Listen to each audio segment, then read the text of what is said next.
Evropska komisija je ena najpomembnejših ustanov Evropske unije in zastopa unijo tako, kot da bi bila to ena država. Velja torej za nekakšno vlado Evropske unije. Poleg predsednika je v komisiji še 27 komisarjev. Vsak prihaja iz ene izmed evropskih držav in zastopa določeno področje, denimo promet, šolstvo ali kulturo. Komisar iz Slovenije je trenutno Janez Potočnik, komisar za okolje. Evropska komisija predlaga zakone in predpise. Te pošlje v obravnavo in potrditev Svetu Evropske unije in Evropskemu parlamentu.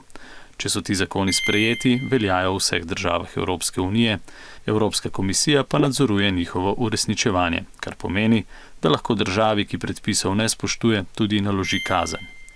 Evropska komisija upravlja tudi proračun in razdeljuje denar. Prav tako pa zastopa vso Evropsko unijo na mednarodnem področju, denimo v pogajanjih z drugimi državami.